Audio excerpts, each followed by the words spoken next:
Yeah, we have a pretty good trees in here and there, so this is pretty much.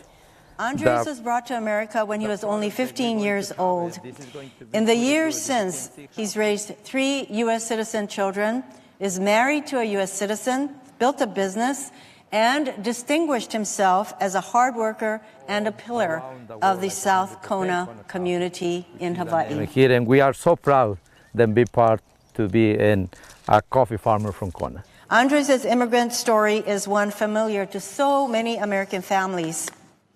After working for more than a decade as a laborer on coffee farms across the Big Island, Andres saved enough money to buy his own farm. In the years since, Andres has taken on management of 15 other area coffee farms.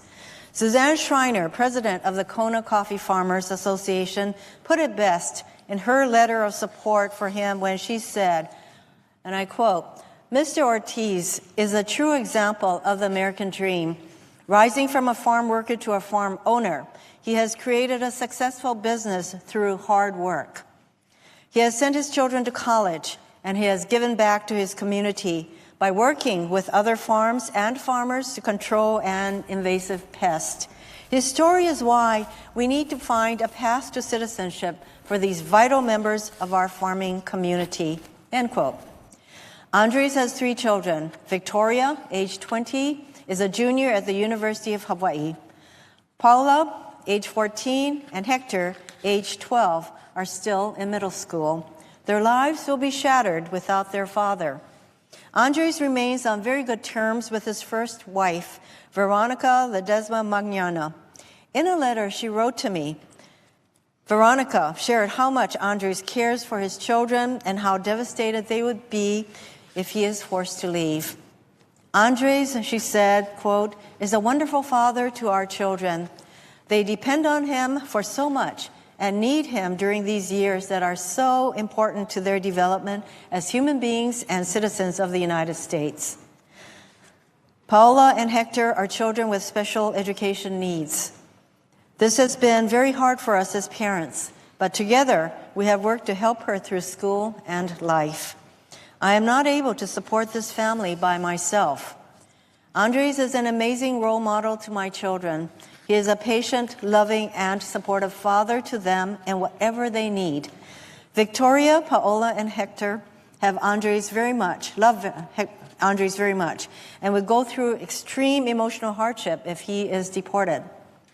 My oldest daughter, she continues, will need to halt her college career to help me support Paola and Hector, especially because this deportation would bar him from returning to the United States for 10 years.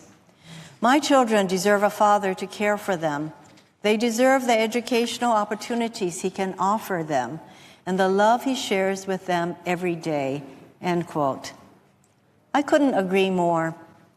In September 2014, Andres received a stay of removal in order to pursue various paths to achieving legal status.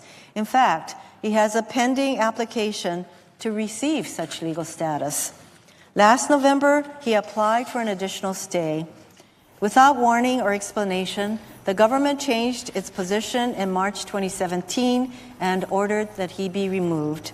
At that point, Andres filed for relief in federal court. His case ultimately reached the 9th Circuit Court of Appeals, where his request for an emergency stay was denied. Although the 9th Circuit found it could not stay his removal, the chief judge of that court, Judge Reinhardt, issued a powerful concurring opinion that clarified the injustice in this case and made a powerful moral argument against President Trump's immigration policy. Judge Reinhardt wrote, and I quote, "It was fully within the government's power to once more grant his reasonable request. Instead, it has ordered him deported immediately. In doing so, the government forces us to participate in ripping apart a family. 3 United States citizen children will now have to choose between their father and their country.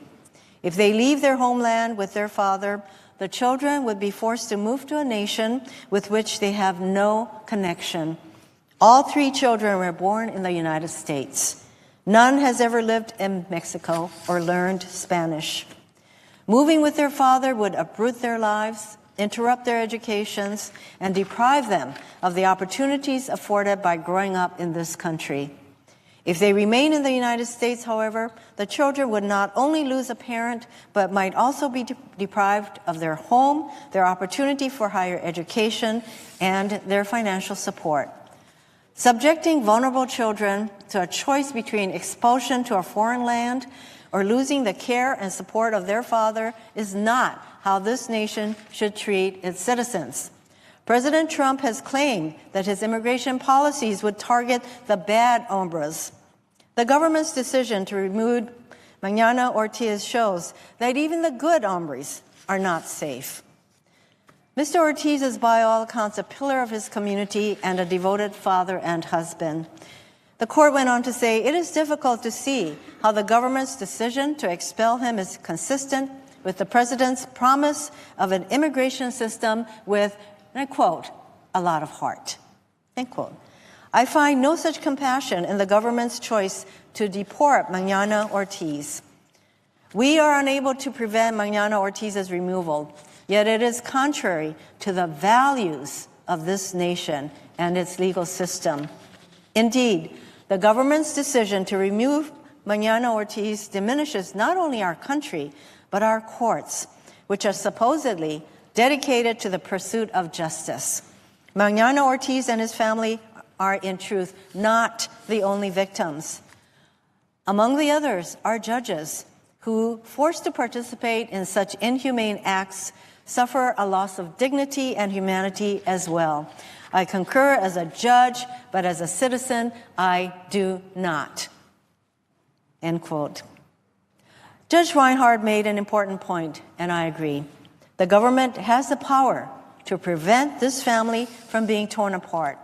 Even now, Secretary of Homeland Security John Kelly can issue an administrative stay to let Andre stay in this country while the government processes his application to receive legal status.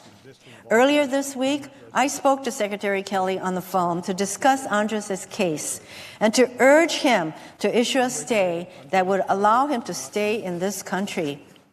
Hawaii's congressional delegation has also written him a letter and provided a variety of other letters of support that Andres' friends, family, and neighbors have written on his behalf. Secretary Kelly, I renew our call once more. Let Andre stay in our country. Let his children have a father present and active in their lives. It's not too late to keep this family together. This entire ordeal speaks to the fear and anxiety spreading through immigrant communities across our country. Even the good hombres, as Judge Reinhardt called them, are at risk of being torn away from their families. In an email, a spokesperson for ICE said that, quote, while criminal aliens and those who pose a threat to public safety will continue to be a focus, DHS will not, and the word not is all in caps, exempt classes or categories of removable aliens from potential enforcement. This is chilling. It means that 11 million people in our country will live in fear that they could be deported at a moment's notice. We must pass comprehensive immigration reform that provides a pathway to citizenship and which prioritizes the unity of families. Andres' case is a tragedy, if not averted. There will be more cases like his in Hawaii and across the country. We must continue to fight on behalf of the good hombres and not stop until we succeed. I'd like to conclude by reading part of a letter I received from Gerald Personius, one of Andres' friends and a fellow coffee farmer from Captain Cook. Gerald said, quote, Andres is a courageous, honest, caring, and dedicated person. So I ask you, as a citizen of our beloved country, to do the best you can to help this man continue to pursue his citizenship.